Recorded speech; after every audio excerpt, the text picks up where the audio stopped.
What's going on, Panther Gang? So today starts a brand new segment that I wanted to start on my channel since there's so much juicy news happening in Disney Sorcerer's Arena. Now this last week was eventful with a lot of things happening. We have a whole bunch of people in the community reporting bugs to a slew of characters getting changes in their kits. Plus we got a brand new season of Passholders finally, so we have a lot to talk about. Now before we jump into any of this juicy news, make sure you guys stick around to the end of the video where you guys can find details about the giveaway that I am doing. But now you guys know what to do. Let's wreck it!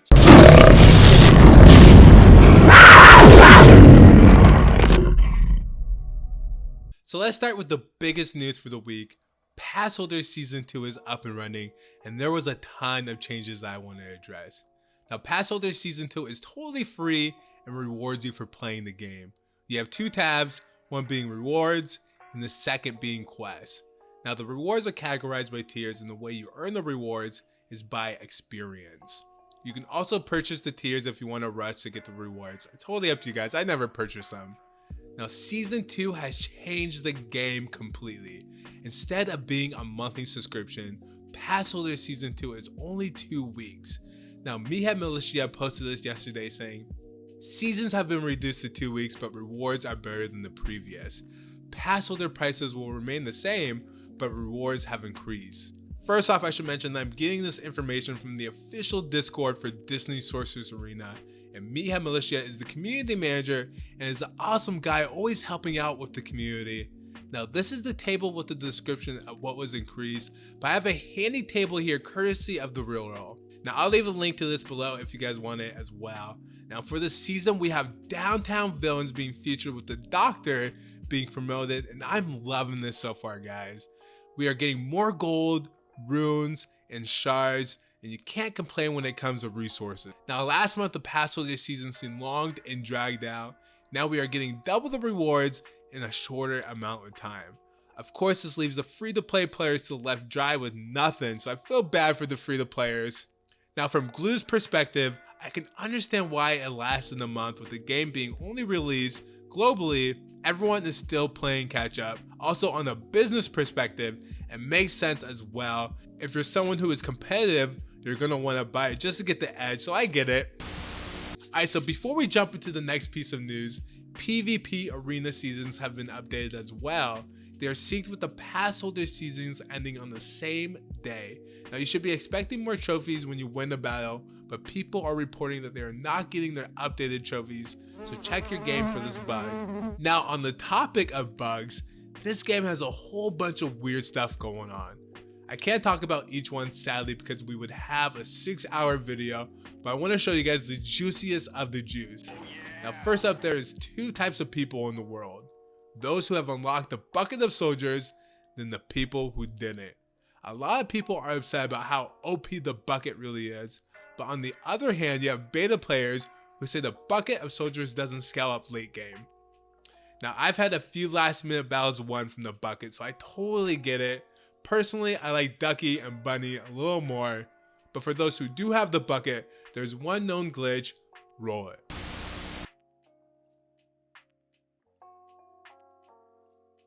Shout out to Nox for providing the footage. So the known glitch, if you missed it, was the bucket only doing 1 damage when it crits, which seems to be getting a lot of attention. People are complaining about this. Now one of the bigger complaints I've seen is that the game is not working. The game is either crashing, not loading, battles are bugging out, people aren't getting the rewards in their inbox. It's issue on top of issue. Now when you're a developer, I understand that there is a time crunch. This is very normal when it comes to deadlines and reaching them. But if the game was not ready, why launch it? I'm not exactly sure why they did, but you don't want your new game to get bombed in the reviews for not working. On the lighter note, they are celebrating 1 month of globally being launched, but is this really a reason to celebrate? Alright, next up is a big one.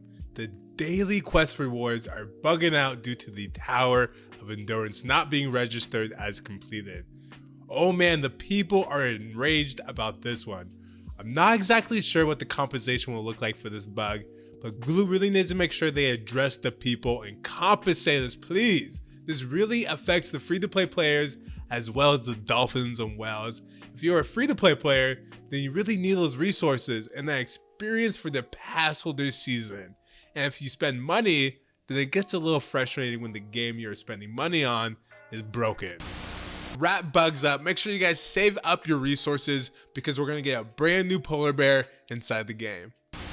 So a lot of characters have received changes to their kits, so let's jump back to Discord. So first, the bucket of soldiers has always had some sort of bug. People do not like the bucket of soldiers at all. I actually discovered how good it was without even realizing the potential until afterwards. Now the bucket was able to refresh whenever the spell meter reloaded. This was helpful for when it had some sort of status like slow, but they nerfed my bucket of soldiers. But they also fixed one bug. The bucket of soldiers no longer will get a charge or attack when stunned. The bucket is still really strong spell in my opinion, deserving recognition. Alright, next up we have Robin Hood's ability, Favorable Odds, now only triggering for Kingdom characters. I didn't get a chance to test this out, but now it is working, so. Alright, so Frozone got a slew of changes. Let's dive into it. So his basic, That's Cold, and now inflicts slow or extends slow, which is awesome. Frozone is really good character. Now his special, Cooler Than Cold, it now inflicts defense down on enemies that already have slow. This ability is like Aladdin's carpet, but better. I really like this ability. Now for Frozone's second special, it has a lot of changes. It removes taunt now from the teammate. Continuous healing has been replaced with a one-time healing when status expires, which is a little bit of a nerf if you guys think about. Continuous healing gives out a little more healing over time. Status now lasts until the start of the second turn, so the affected ally almost gets 2 turns of full protection, but only misses 1 turn, which is needed for his kit a little bit. Now for his passive Snow Slow, I really like it actually, it's pretty cool. Counter attacks have a higher chance of being triggered, and when they are, Frozone can apply slow or stun if they are already slowed. Now Frozone is a really strong character. His ability, Cooler Than Cold, like I said, is like Aladdin's carpet, but better, being able to apply defense down to already slow characters. I really like Frozone. He's really good. He's a little bit slow, but he's okay. And finally, with the release of The Incredibles, we have Elastigirl, who received a few changes to her leader tag as well as her passive. So not too much, but like I said before, Elastigirl is pretty underwhelming. You can take Elastigirl off that Incredible team and be just fine. And that's going to be the end of the video. Now this game seems broken sometimes, and that's why I wanted to make this segment so we can come together and talk about the craziness in the game. Let me guys know what you guys think about all the changes to the characters in the kits. Also, do you guys like the seasons being shortened to 2 weeks? Let me know in the comment section below. Now I need your guys' help. We are doing this show weekly, and I want to be able to answer as many questions as possible. Make sure you guys leave as many questions as you can in the comment section below, so I have something to answer next week. Also, we are doing a giveaway when we get to 300 subs. We're giving away a $10 gem gift card, either iOS or Android. So make sure you guys like the video, sub to the channel, and leave a comment below. That's going to be the end of this video. Panther Vision, out.